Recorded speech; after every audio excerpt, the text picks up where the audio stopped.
अस्सलाम वालेकुम दोस्तों, मैं आपको परफेक्ट वेब सॉल्यूशंस की तरफ से जेंगो 2 की इस ट्यूटोरियल सीरीज़ के पार्ट 33 में खुशामदीद कहता हूं। दोस्तों, मेरा नाम इमरान कासिम है और आज के इस जेंगो 2 के वीडियो ट्यूटोरियल में हम सीखेंगे कि किस तरीके से हम डेटाबेस में से रिकॉर्ड को फेच कर सकते हैं और कौन कौन से डिफरेंट तरीके हैं, कौन कौन से डिफरेंट फंक्शंस हैं जिनको हम यूज़ करते हुए पर्टिकुलर डाटा जो है वो फेच कर सकते हैं फ्रॉम द डेटाबेस। इसके अलावा हम डिफरेंट फ़िल्टर्स के बारे में सीखेंगे, कौन कौन से हम फ़िल्टर अप्लाई कर सकते हैं, एक्सक्लूड फंक्शंस के बारे में देखेंगे, ऑल मेथड के बारे में देखेंगे और फिर हम गेट मेथड के बारे में देखेंगे कि ये क्या मेथड्स हैं और ये कैसे काम करते हैं और किस वक्त हमें कौन सा मेथड जो है यूज़ करना चाहिए to retrieve the objects from the database. तो इससे पहले कि मैं अपने इस वीडियो ट्यूटोरियल को स्टार्ट करूं, मैं आपसे रिक्वेस्ट करूंगा कि अगर आपने अभी तक हमारे YouTube channel perfect web solutions को सब्सक्राइब नहीं किया तो काइंडली इसको सब्सक्राइब ज़रूर कर लें और साथ में मौजूद जो बेल का नोटिफिकेशन आइकन है उसको प्रेस करना मत भूलिएगा, ताकि आपको हमारी आने वाली हर नई वीडियो या सीरीज़ की नोटिफिकेशन मिलती रहें और आप उनसे अप टू डेट रह सकें। Thank you very much. तो चलिए शुरू करते हैं आज के इस जेंगो 2 के वीडियो ट्यूटोरियल को। तो दोस्तों, जैसा कि प्रीवियस वीडियो ट्यूटोरियल में हमने देखा था कि किस तरीके से हम रिकॉर्ड को क्रिएट कर सकते हैं यूजिंग जेंगो शेल, और उसके बाद हमने उसमें देखा था किस तरीके से मॉडल्स को यूज़ करते हुए हम डेटाबेस से रिकॉर्ड को फेच कर सकते हैं, और हमने थोड़ा बहुत ORM के बारे में देखा था कि ORM क्या होता है, कैसे काम करता है, ऑब्जेक्ट रिलेशनल इसको कहते हैं ऑब्जेक्ट रिलेशनल मैपर कैसे काम करता है, वो भी हमने देखा था। उसी ORM को हम आज यूज़ करते हुए हम डिफरेंट मेथड्स को यूज़ करेंगे उसके साथ और देखेंगे कि किस मेथड की मदद से हम किस किस्म का डाटा जो है वो रिट्रीव कर सकते हैं फ्रॉम द डेटाबेस टेबल्स। तो चलिए शेल में चलते हैं। यहाँ पर मैं टर्मिनल पर मौजूद हूँ और यहाँ पर मैं लिखूँगा पाइथन 3 manage.py शेल। अगर आप विंडोज़ यूज़र हैं तो आप सिंपल पाइथन लिखेंगे। सो इंटर किया तो यहाँ पर थोड़ा सा वेट करेगा और हमारे पास जो IPython या जो शेल है वो लोड हो जाएगा। तो इसमें हम इस वक्त लाइन नंबर 1 पर मौजूद हैं। सो द फर्स्ट कमांड है वो है किसी भी डेटाबेस से तमाम रिकॉर्ड को फेच करने के लिए या ऑब्जेक्ट्स को फेच करने के लिए हम ऑल का मेथड यूज़ करते हैं, और डेफिनेटली इसको हम मैनेजर के साथ यूज़ करते हैं। और मैंने लास्ट वीडियो ट्यूटोरियल में बताया था कि हमारे पास जो ORM मैनेजर होता है उसको हम ऑब्जेक्ट्स के नाम से डिनोट करते हैं कि वो ऑब्जेक्ट्स होता है। इसको आप चेंज करना चाहें तो इसको चेंज कर सकते हैं डिफ़ॉल्ट बिहेवियर को, लेकिन हम फ़िलहाल इसको डिफ़ॉल्ट लेकर ही चलेंगे। सो सपोज़ हमारे पास जो क्राइटेरिया है वो यही है कि मैंने यहाँ पर VS कोड में हमारा वही models.py फाइल ओपन किया जिसमें हमारे पास कैटेगरीज़ हैं, पोस्ट्स हैं, और इसके अलावा इसमें दो ही में हमें टेबल है, यूज़र है तीसरा। तो चलिए इन तीनों के मॉडल्स को हम इंपोर्ट करते हैं from Django. So from posts dot models import category comma posts. So ये दो हमने आई थिंक पोस्ट्स ही है, हमारा जो टेबल नेम है वो पोस्ट्स ही है, ठीक है। ये हमने अपने मॉडल्स में से इंपोर्ट कर लिया। उसके बाद हम जेंगो से jengo.contrib.auth.models में से इंपोर्ट करेंगे यूज़र को। सो इस तरीके से हम मॉडल्स को इंपोर्ट कर लेते हैं। अब सपोज़ हमारे पास कैटेगरी का जो टेबल है वो एक सिंपल टेबल है, उसके अंदर हमारे पास जो रिकॉर्ड है वो किसी दूसरे टेबल से रिलेटेड नहीं है। तो हम देखते हैं कि किस तरीके से हम सारा का सारा रिकॉर्ड जो है कैटेगरी से फेच कर सकते हैं। तो उसके लिए हमारे पास जो तरीका है वो है ऑल का मेथड। सो हम यहाँ पर लिखेंगे, एक वेरिएबल ले लेते हैं कैट, और उसके अंदर हम लिखेंगे कैटेगरी डॉट ऑब्जेक्ट्स। ये लाजमी आपने लिखना है कि ये हमारा मैपर मैनेजर है, ये ORM मैनेजर कह सकते हैं आप। सो ऑब्जेक्ट्स डॉट ऑल और आगे ब्रैकेट्स। सो ऑल का मेथड कॉल होगा and it will return us all the objects inside category table. जो कैटेगरी का टेबल है उसमें जितने भी रिकॉर्ड होंगे वो अब कैट के वेरिएबल में आ चुके हैं। मैं यहाँ पर कैट लिखता हूँ तो यहाँ पर आप देख सकते हैं कि हमारे पास कैटेगरी 1 2 3 4 5 6 7 अराउंड 8 रिकॉर्ड जो हैं वो हमारे पास फेच होके यहाँ पर आ चुके हैं। अब जो ऑल मेथड है वो एरेज ऑफ ऑब्जेक्ट्स जो है वो हमें रिटर्न करता है, मतलब डिफरेंट ऑब्जेक्ट्स रिटर्न करेगा, मल्टीपल ऑब्जेक्ट्स रिटर्न करेगा। तो हम उसको एट्रेट कर सकते हैं यूजिंग फॉर लूप। अब इंटरेस्टिंगली जो ये शेल है इसके अंदर हम डायरेक्टली लूप भी लिख सकते हैं, जिसको आप बाद में कॉपी पेस्ट करके अपने व्यूज़ के अंदर पेस्ट भी कर सकते हैं। तो किस तरीके से लिखेंगे, लूप फॉर कैट, हमने कैट इसका रखा है सो सी इन कैट। सो मैंने ये कहा कि कैट के अंदर जितने भी ऑब्जेक्ट हैं उनको वन बाय वन लूप के थ्रू सी के अंदर मूव करते जाओ। और फिर यहाँ पर कॉलन लगाया तो ऑटोमेटिकली इसमें इंडेंटेशन आ गई। तो फिर मैंने लिखा सी डॉट, अब हमने कैटेगरी का नाम क्या रखा था, सिंपली हमारे पास आई थिंक टाइटल था, टाइटल। सो मैंने लिखा टाइटल और इसके बाद मैंने सी डॉट टाइटल को प्रिंट कर लेते हैं, print C dot title, press किया एंटर। अब मुझे और कुछ भी नहीं लिखना, इसको एग्जीक्यूट करना है फॉर लूप को, तो यहीं पर मैं एक दफ़ा एंटर फिर प्रेस कर दूंगा। सो यहाँ पर दोस्तों आपने देखा कि हमारे पास जो जितने टाइटल थे वो यहाँ पर रिटर्न हो चुके हैं in the form of list. So ये लूप के थ्रू हमने उनको अट्रैक्ट कर लिया उन तमाम टाइटल्स को और ये हमने डिस्प्ले कर लिया। सेम इसी तरीके से हम अपने व्यूज़ में भी कर सकते हैं। So this is the simplest possible way of getting all of the objects from the database. So next question ये होता है कि किस तरीके से हम कोई एक सिंगल रिकॉर्ड जो है वो फेच कर सकते हैं। अब सिंगल रिकॉर्ड का फेच करने का तरीका ये है कि जो सिंगल रिकॉर्ड होता है उसको या तो हम फिल्टर के थ्रू फेच करते हैं, मतलब जो क्यूरी करते हैं उसमें। अच्छा, क्यूरी में यहाँ पर आपको दिखा दूँ इसके बैकएंड पे क्यूरी क्या रन हुई है। तो यहाँ पर मैंने from django.tb import connection as cn, ये मैंने नहीं किया था आई थिंक। अब cn इसमें कोई ऑब्जेक्ट नहीं होगा, सो इसमें मैं लिखूँ अगर cn.queries। सो ये देखिए हमारे पास यहाँ क्यूरीज कुछ इस तरीके से रन हुई है। सो इसने सिलेक्ट कर लिया categories.id, categories.title और ऑर्डर बाय, ऑटोमेटिकली ये उसमें जो एग्रीगेशन मेथड्स हैं वो लगाए हैं कि जिसमें क्रिएटेड एट और डिस्क्रिप्शन डिसेंडिंग ऑर्डर में उसने इसको शो किया। Order by categories dot created eight, ठीक हो गया। तो ये है हमारे पास क्यूरी बैकएंड पे जो एसक्यूएल की सूरत में क्रिएट होती है। अब हमने देखा कि फॉर लूप की मदद से हमने कैट में से रिकॉर्ड को फेच कर लिया। अब अगर हम एक सिंगल इंस्टेंस को या एक सिंगल रिकॉर्ड को या एक सिंगल ऑब्जेक्ट को फेच करना चाहते हैं तो उसके लिए हमारे पास दो तरीके हैं, या तो हम फिल्टर मेथड यूज़ करेंगे या हम गेट मेथड यूज़ करेंगे।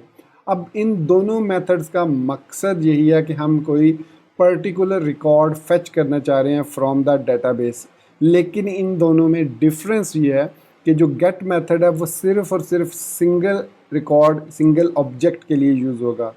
कि अगर आप एक सिंगल ऑब्जेक्ट फेच करना चाह रहे हैं तो आप गेट मेथड को यूज़ करेंगे, लेकिन अगर आप मल्टीपल मतलब क्यूरी की बेस पे मल्टीपल रिकॉर्ड ऑब्जेक्ट्स फ़िल्टर करना चाह रहे हैं सो देन आप फ़िल्टर का मेथड यूज़ करेंगे। सो फ़िल्टर की मदद से हम एक से ज़्यादा रिकॉर्ड को फ़िल्टर कर सकते हैं, वो भी मैं अभी आपको दिखाता हूँ। जैसे मैं अगर यहाँ पर लिखता हूँ और यहाँ पर मैं सबसे पहले कैट लिखता हूँ तो ये हमारे पास डिफरेंट कैटेगरीज़ हैं। सो यहाँ पर मैं लिखता हूँ अब कैट या single category is equal to, अब यहाँ पर मैं लिखूँगा कैटेगरी डॉट ऑब्जेक्ट्स डॉट, पहले मैं आपको फ़िल्टर के साथ दिखाता हूँ। सो फिल्टर और यहाँ पर मैं लिखता हूँ pk इज़ इक्वल टू 1। अब प्राइमरी की मैंने डिफ़ाइन किया, मैंने ये आपको बताया हुआ है कि प्राइमरी की जो भी ऑटो इंक्रीमेंटेड या प्राइमरी की आपने सेट की होगी ऑटोमेटिकली उसको वो आईडी उसकी बेस पर रिकॉर्ड को सर्च करेगा।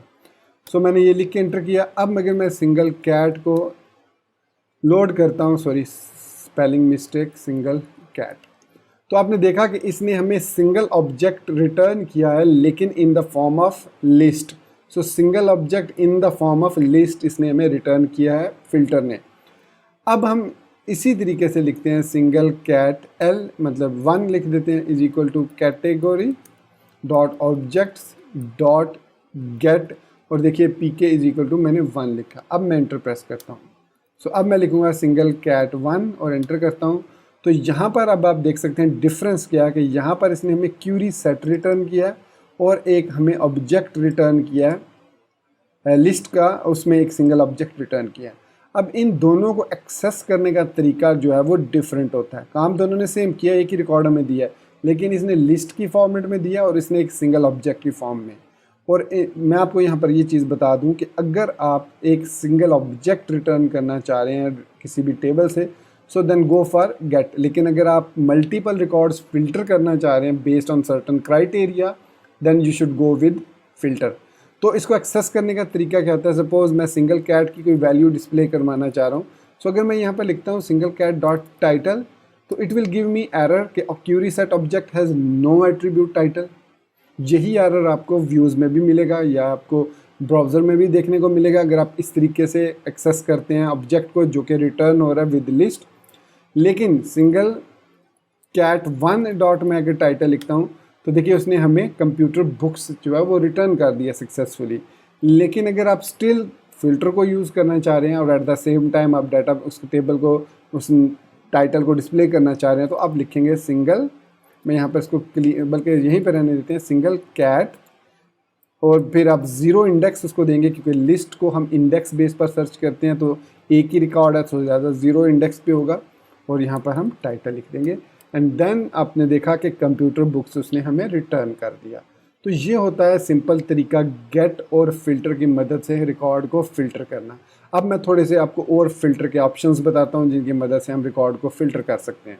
तो दोस्तों अगर हम जो है वो मल्टीपल रिकॉर्ड फ़िल्टर करना चाह रहे हैं, सपोज़ मैंने यहाँ पर आपको दिखाया था कि हमारे पास यहाँ पर डिफरेंट कैटेगरीज़ हैं, टेक्निकल राइटर है, आर्टिकल राइटर है, सो इसके बाद वेब डिज़ाइनिंग है, फिर वेब डेवलपमेंट में सर्च इंजन ऑप्टिमाइजेशन है, जनरल बुक्स है, प्रोग्रामिंग बुक्स है और कंप्यूटर बुक्स है।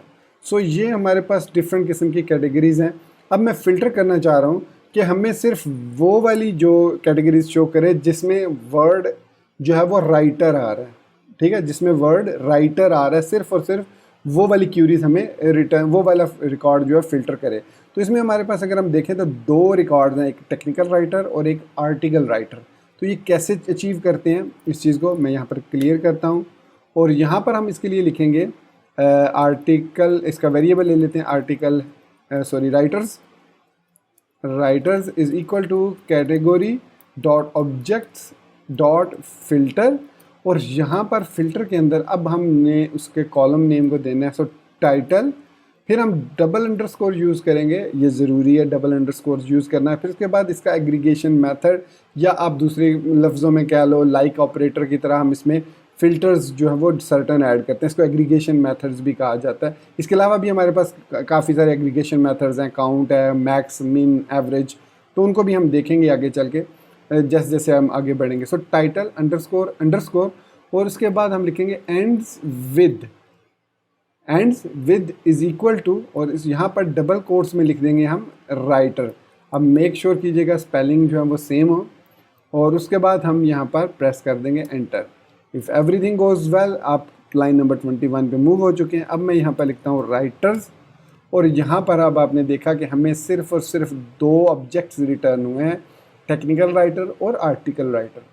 अब यहाँ पर एंड्स विद हमने यूज़ किया तो इसके साथ हम गेट का मेथड यूज़ नहीं कर सकते। कैसे, मैं यहाँ पर लिखता हूँ writers is equal to category dot objects dot get title ends with is equal to writer. तो अगर मैं अब इसको रन करूँगा तो अब ये हमें एक एरर रिटर्न करेगा और बताएगा कि भाई आप मल्टीपल रिकॉर्ड फेच कर रहे हैं, लिहाजा गेट जो मेथड है इस पर्पज़ के लिए काम नहीं करता है। राइटर्स ये देख सकते हैं आप, वो कह रहा है कि get return more than one category it return two. यहाँ पर अगर आप लास्ट लाइन पे देखें मल्टीपल ऑब्जेक्ट्स रिटर्न। सो मल्टीपल ऑब्जेक्ट्स जब रिटर्न होते हैं तब जो है वो गेट का मेथड काम नहीं करता, वहाँ पर आप फिल्टर का मेथड यूज़ करते हैं। जिस तरीके से हमारे पास एंड्स विद है इसी तरीके से हमारे पास स्टार्ट विद भी है, वो भी मैं आपको दिखा देता हूँ। सो यहाँ पर मैं कैट से एक दफ़ा लिख लेता हूँ, सॉरी कैट था simple.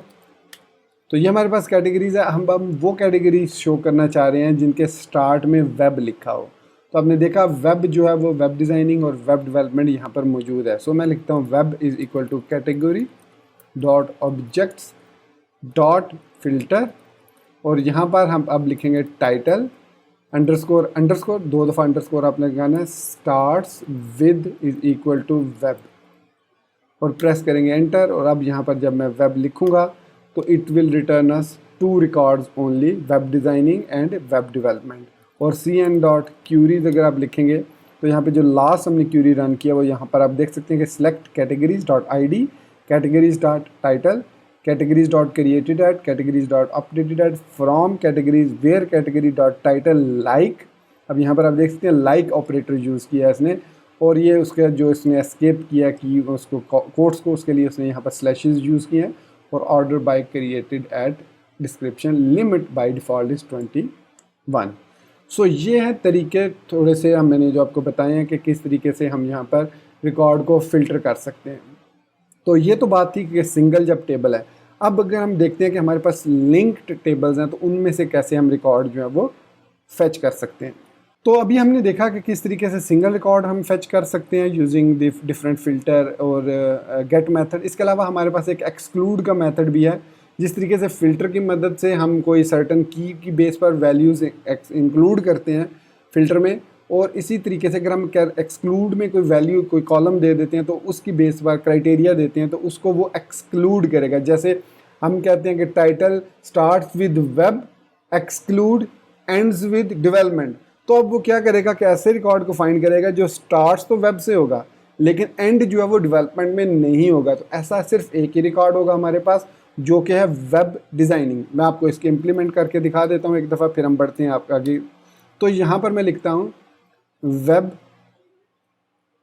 Design is equal to category dot objects dot filter, और अब यहाँ पर लिखता हूँ मैं title starts with is equal to web और exclude title underscore underscore ends with is equal to development. अब यहाँ पर मैंने उसे ये कहा है कि ऐसा रिकॉर्ड हमें शो करो जो कि स्टार्ट तो वेब से हो लेकिन उसका एंड जो है वो डेवलपमेंट पर ना हो। सो ये होता है एक्सक्लूड का तरीका। सो मैं एंटर प्रेस करता हूँ और यहाँ पर लिखूँगा वेब अंडरस्कोर डिज़ाइन। सो उसने हमें सिर्फ एक रिकॉर्ड रिटर्न किया। तो अगर मैं cn डॉट क्यूरीज लिखता हूँ, सो जो लास्ट क्यूरी हमारी एग्जीक्यूट हुई वो ये है कि सिलेक्ट ये columns from categories with category dot title like this and not categories title like development.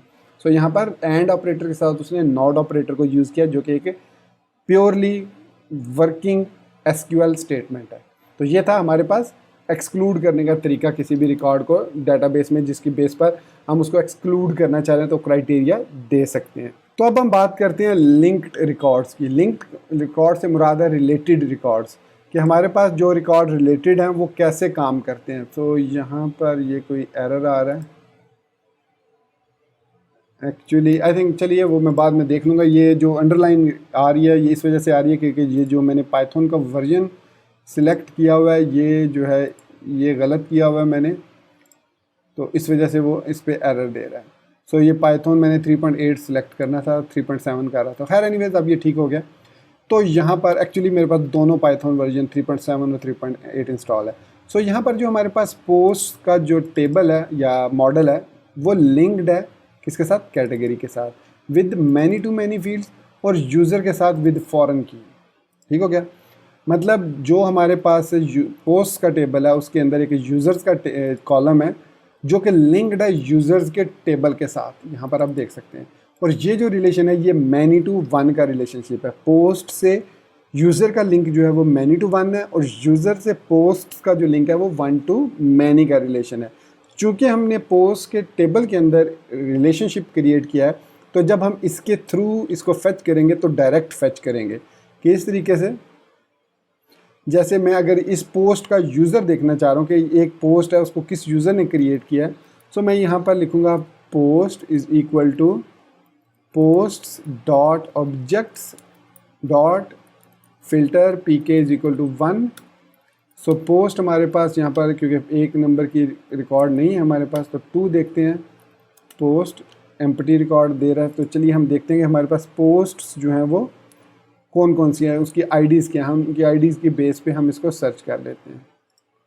सो ये बहुत ही ज़बरदस्त चीज़ है इसकी VS कोड की कि यहाँ पर हमारे पास रिकॉर्ड आ जाता है। सो 3 जो है वो मिनिमम है हमारे पास। सो यहाँ पर PK इज़ इक्वल टू हम 3 दे देते हैं। सो अब हमारे पास एक रिकॉर्ड आ जाएगा विद टाइटल 1। अब अगर मैं यहाँ पर लिखता हूँ, ये अगेन मैंने फ़िल्टर यूज़ किया, मुझे यहाँ पर गेट यूज़ करना चाहिए था क्योंकि हमें एक रिकॉर्ड चाहिए। सो गेट ठीक हो गया। सो पोस्ट, सो ये हमारे पास पोस्ट आ गई। अब मैं ये चाह रहा हूँ कि पोस्ट का टाइटल डिस्प्ले करे तो टाइटल आ गया। अब मैं ये चाह रहा हूँ कि ये पोस्ट किस यूज़र ने क्रिएट की है। यहाँ पर अगर आप देखें तो यहाँ पर हमारे पास यूज़र की आईडी आ रही है, इसमें यूज़र आईडी 1, ये सब पोस्ट जो है 1 यूज़र ने क्रिएट किए हैं विद आईडी। लेकिन इंटरेस्टिंगली जब हम मॉडल्स के थ्रू रिलेशनशिप क्रिएट करते हैं तो यहाँ पर मैं कुछ इस तरीके से लिख सकता हूँ कि post dot user dot email. तो अब क्या करेगा, वो पोस्ट के टेबल्स में से यूज़र्स के टेबल में जाएगा और वहाँ से ईमेल के टेबल को फेच करके आपको रिटर्न कर देगा। सो ये देखिए उसने admin@admin.com दे दिया। अगर मैं इसका आईडी इसकी देना चाह रहा हूँ 1 दे दी इसने। अगर और यही आईडी सेव है, उसकी मैं तमाम फील्ड्स जो भी यूज़र्स के टेबल की फील्ड्स हैं, यहाँ पर ऑथ यूज़र के टेबल के अंदर यहाँ पर ये हमारे पास फील्ड्स हैं, ये सारी की सारी हम जो है ये हम सारी की सारी फेच कर सकते हैं। जितनी भी हमारे पास यहाँ पर इसके अंदर फील्ड्स मौजूद हैं, ये सारी user name, first name, emails, is staff, is active, date joined, last name वगैरह वगैरह, ये सारी फील्ड्स हम एक्सेस कर सकते हैं यूजिंग दिस एनोटेशन। कि पहले हम लिखेंगे उस वेरिएबल का नाम, फिर उस कॉलम का नाम जिसको हमने लिंक किया हुआ है, फिर उसके बाद उस फील्ड का नाम, उस पर्टिकुलर जिस लिंक टेबल से वैल्यू हमने लेनी है वो हम गेट करेंगे। सो ये तरीका है मैनी टू वन का रिलेशनशिप। अब इसका एक रिवर्स भी है जो है वन टू मैनी, मतलब एक यूज़र ने कई पोस्ट क्रिएट किए हैं, तो हम चाहते हैं कि हम देखना ही चाह रहे हैं कि जो हमारे पास यूज़र 1 है उसने कौन कौन सी पोस्ट या कितनी पोस्ट क्रिएट की हुई हैं इस किसी पर्टिकुलर कैटेगरी में। चले कैटेगरी भी बाद में देखते हैं क्योंकि वो तो मैनी टू मैनी है। तो इस यूज़र ने कितनी पोस्ट क्रिएट की हैं। अब यूज़र हमारे पास कौन सा है, user is equal to user dot objects dot get pk is equal to 1। ये हमारे पास एक यूज़र है। अब हम देखना चाह रहे हैं कि इस यूज़र ने कितनी पोस्ट क्रिएट की हैं, तो वो कैसे हम देखेंगे। अब यहाँ पर जो रिलेशन बन रहा है वो 1 टू मैनी का है, ठीक है। तो इसमें हम गेट करेंगे तमाम की तमाम वो वैल्यूज़। तो इसके लिए हमारे पास तरीका ये होता है कि यूज़र डॉट, अब हम इसको लेके जा रहे हैं post underscore set dot get, और इसको हम सेव करेंगे यूज़र पोस्ट के वेरिएबल में। User underscore post is equal to user dot post underscore set dot, अब गेट करेंगे हम इन तमाम पोस्ट को। तो एंटर प्रेस किया तो अब वो अगेन वही कह रहा है कि it return 6 record dot filter. So यहाँ पर अब हमारे पास यूज़र पोस्ट आ गई हैं सारी। तो इस यूज़र ने जितनी भी पोस्ट क्रिएट की हैं वो सारी की सारी यहाँ पर हमारे पास आ गई हैं। 1 टू मैनी रिलेशन में हम लूप को यूज़ करते हैं, तो उसके लिए हम फिर लिखेंगे for P in user post, और यहाँ पर हम लिख देंगे प्रिंट पी डॉट टाइटल। सो ये देखिए उसने बता दिया कि इसने 6 रिकॉर्ड्स जो हैं पोस्ट क्रिएट किए हैं इस यूज़र ने, ठीक है। आप एक और यूज़र ऐड कीजिएगा, उसको एक और पोस्ट असाइन कीजिएगा, तो देखिएगा कि क्या वो सिर्फ वो वाली पोस्ट रिटर्न करता है। ये अंडरस्कोर सेट आपने लाजमी लगाना है। जब आप 1 टू मैनी का रिलेशनशिप फेच करेंगे तो तब आप अंडरस्कोर सेट को यूज़ लाजमी करेंगे। तो ये होता है तरीका रिलेशनशिप्स में से रिकॉर्ड को फेच करने का। सो इसी तरीके से हम जो मैनी टू मैनी रिकॉर्ड्स हैं वो भी सेम इसी तरीके से हम फेच करते हैं। उसमें भी हम जब हम मैनी टू मैनी को देखते हैं तो उसमें हमें फिर सेट की ज़रूरत नहीं पड़ती, क्योंकि वो एक सेपरेट टेबल होता है जो कि दोनों पेरेंट टेबल से लिंक्ड होता है। तो वो किस तरीके से करते हैं वो भी मैं आपको दिखाता हूँ। अब जो जो कैटेगरी और पोस्ट का रिलेशनशिप है वो है मैनी टू मैनी रिलेशनशिप। मतलब एक सिंगल कैटेगरी के अंदर कई पोस्ट हो सकती हैं और एक पोस्ट के अंदर कई कैटेगरीज हो सकती हैं, ठीक है। सबसे पहले हम एक कैटेगरी लेते हैं with ID 1। So cat is equal to category, और इसके बाद हम dot objects dot get pk is equal to 1। So एक हमारे पास कंप्यूटर बुक्स की कैटेगरी आ गई है। अब हम ये देखना चाह रहे हैं कि इस कैटेगरी के अंदर कौन कौन सी पोस्ट्स हैं हमारे पास, राइट। सो इसके लिए हम अब हम लिखेंगे वही तरीका से पोस्ट कैट पोस्ट करेंगे इज़ इक्वल टू, ये हम कोई भी नाम दे सकते हैं, ये जस्ट मैं इसलिए दे रहा हूँ कि कैटेगरीज ऑफ पोस्ट है। सो कैट डॉट, और उसके बाद उस टेबल कॉलम का नेम जिसकी बेस पर आप इसको सर्च कर रहे हैं। अब हमने मैनी टू मैनी का जो रिलेशनशिप क्रिएट किया है वो इसके अंदर क्रिएट किया हमने पोस्ट के अंदर। सो यहाँ पर हम लिखेंगे category cat dot category dot filter. So ये हमें कह रहा है कि has no attribute category, have no attribute category, let me see, and category many to many field category default is equal to 0। So यहाँ पर हमने लिखा cat dot category dot filter. So इसको रिटर्न करना चाहिए तमाम रिकॉर्ड को। वो कह रहा है category object has no attribute category. So अगर मैं यहाँ पर सॉरी, हाँ माई मिस्टेक, क्योंकि मैं यहाँ पर अब कैटेगरीज की बेस पे कर रहा हूँ, my mistake, sorry for that. So it means cat dot post underscore set dot category dot filter, sorry post underscore set dot filter, जो इससे पहले हमने यूज़ किया था। सो अब ये हमें कैट पोस्ट रिटर्न करेगा। तो इसने हमें बता दिया कि कंप्यूटर बुक्स के अंदर, मतलब क्योंकि हमने कैटेगरी जो फेच की थी वो कंप्यूटर बुक्स की थी, उसके अंदर हमारे पास कितने टेबल्स हैं, कितने पोस्ट हैं, 1, 2 और 3 पोस्ट। तो अगर मैं यहाँ पर PK2 लेता हूँ तो इसके अंदर हमारे पास है प्रोग्रामिंग बुक्स। तो सेम इसी तरीके से अब मैं इसको फेच करता हूँ। देखिए वही कमांड है कैट्स अंडरस्कोर पोस्ट करो cat dot post set dot filter. और अब मैं अगर लिखता हूँ इसके अंदर, तो इसमें उसने बताया कि इसके अंदर हमारे पास 1, 2, 3 और 4 पोस्ट हैं। सो ये हम इस तरीके से अंडरस्कोर सेट यूज़ इसलिए कर रहे हैं क्योंकि कैटेगरी के टेबल में बेसिकली हमने मॉडल में रिलेशन नहीं किया, बल्कि पोस्ट के टेबल के अंदर हमारा रिलेशनशिप क्रिएटेड है। सो सपोज मैं एक पोस्ट गेट करता हूँ। अब post is equal to post dot objects dot get PK is equal to 3 या 4 कह देता हूँ। तो एक हमारे पास ये पोस्ट आ गई। अब मैं ये देखना चाह रहा हूँ कि इस पोस्ट के साथ कौन कौन सी कैटेगरीज अटैच्ड हैं। सो मैं यहाँ पर लिखूँगा post underscore cats is equal to, अब मैं लिखूँगा post dot category dot filter, क्योंकि एक से ज़्यादा रिकॉर्ड है तो इसलिए फ़िल्टर यूज़ करेंगे। So post underscore cats. तो यहाँ पर इसने हमें बता दिया कि इस पोस्ट जो पोस्ट नंबर 1 है उसके साथ category general books, category programming books और कैटेगरी कंप्यूटर बुक्स अटैच्ड है। सो इस तरीके से हम रिलेटेड टेबल्स में से रिकॉर्ड्स को फेच कर सकते हैं। अब जो 1 to 1 का रिलेशनशिप है उसको एक्सेस करने का सेम वही तरीका है जो 1 to many या many to 1 को, उसमें भी जिस टेबल के अंदर या जिस मॉडल के अंदर आपने रिलेशन क्रिएट किया है दूसरे मॉडल के साथ, उसके साथ सेट यूज़ नहीं करेंगे, बल्कि रिवर्स में आप सेट को यूज़ करेंगे, रिवर्स रिलेशनशिप में। तो ये था तरीका कि किस तरीके से हम रिकॉर्ड को रिट्रीव कर सकते हैं यूजिंग फ़िल्टर्स, और इसके अलावा हमने रिलेटेड टेबल्स में से किस तरीके से रिकॉर्ड को फ़िल्टर आउट कर सकते हैं। तो दोस्तों ये था हमारा आज का Django 2 का वीडियो ट्यूटोरियल, जिसमें हमने सीखा कि किस तरीके से हम रिकॉर्ड्स को रिट्रीव कर सकते हैं from the database using ORM of Django और मॉडल्स ऑफ Django, और किस तरीके से हम ऑब्जेक्ट मैपर को यूज़ करते हैं और रिकॉर्ड को किस तरीके से फ़िल्टर करते हैं, एक्सक्लूड करते हैं, गेट करते हैं, और कैसे सिंपल टेबल से और रिलेटेड टेबल्स से हम रिकॉर्ड्स को फेच करते हैं। तो होपफुली आपको मेरा ये वीडियो ट्यूटोरियल Django 2 का पसंद आया होगा। आप इसको लाइक करना, चैनल को सब्सक्राइब करना और वीडियो को शेयर करना बिल्कुल मत भूलिएगा। सो गाइज़ मुझे अपनी दुआ में याद रखिएगा। Thank you very much for being with me till the end. Take care, good bye and अल्लाह हाफिज़।